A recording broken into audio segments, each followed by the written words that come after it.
আলহামদুলিল্লাহ, আমরা তায়েফের সেই জায়গায় এসে পৌঁছালাম এবং সমস্ত হাজি সাহেবদেরকে পাহাড়ের উপরে উঠিয়ে সেই জায়গা দেখানোর চেষ্টা করেছি, যেই জায়গাতে আল্লাহ রসুল সাল্লাল্লাহু আলাইহি ওয়াসাল্লাম নিচে বসে থাকা অবস্থায় কাফেররা বড় পাথর ছুঁড়েছিল। ওই বড় পাথরটা দেখতে পাচ্ছেন। এবং আল্লাহ রসুল বলেছিলেন যে পাথর তুই যদি আল্লাহর হুকুমে আসিস তাহলে চলে আয়, কোনো আপত্তি নেই।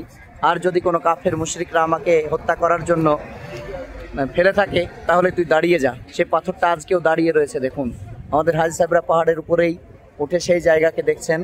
এবং তায়েফে থাকা অবস্থাতে আল্লাহ রসুল সাল্লাল্লাহু আলাইহি ওয়াসাল্লাম এখানে অবস্থান করেছিলেন। এবং এই নিচে যে মসজিদটা দেখতে পাচ্ছেন, এই মসজিদটার নাম হচ্ছে মসজিদে আলী। এবং এই সাইড দিয়ে যে পাহাড়টা রয়েছে, এই পাহাড়টার নাম হচ্ছে জাবালে মাধুনা। আল্লাহ রসুল সাল্লাল্লাহু আলাইহি ওয়াসাল্লামকে তায়েফের ছোট ছোট বাচ্চারা যখন পাথর মেরে রক্তাক্ত করে দিয়েছিল, তখন আল্লাহ রসুল সাল্লাল্লাহু আলাইহি ওয়াসাল্লাম একটা বাগানে বসেছিলেন, আঙ্গুরের বাগানে।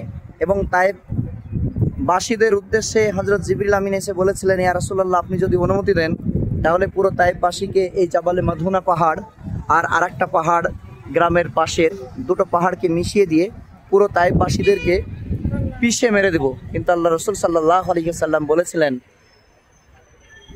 ওমা আরসালনাকা ইল্লা রাহমাতাল লিল আলামিন, আমি তো রহমতের ভান্ডার হিসাবে পাঠানো হয়েছে, রহমত হিসাবে পাঠানো হয়েছে। অতএব তারা আজকে ঈমান আনছে না।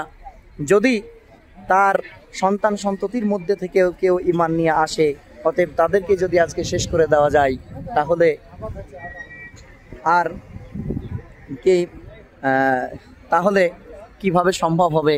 এবং সেটাকে করতে দেননি। আমরা হাজি সাহেবদেরকে এটা দেখালাম এবং এখান থেকে পায়ে হেঁটে বেরিয়ে গিয়েই সেই জায়গা দেখাবো যে রাস্তা দিয়ে আল্লাহ রসুল সাল্লাল্লাহু আলাইহি ওয়াসাল্লামকে পাথর মেরে রক্তাক্ত করেছিল। এবং সেই জামানার যে সর্দাররা ছিল, সেই সর্দারদের বাড়ি, হযরত উসমান গনি রাদিয়াল্লাহু তাআলা আনহুর প্রপার্টি, সাহাবাদের জীবনের সেই সমস্ত জিনিসগুলো হুবহু মজুদ রয়েছে। আমরা সেগুলোকে দেখানোর চেষ্টা করবো ইনশাআল্লাহ।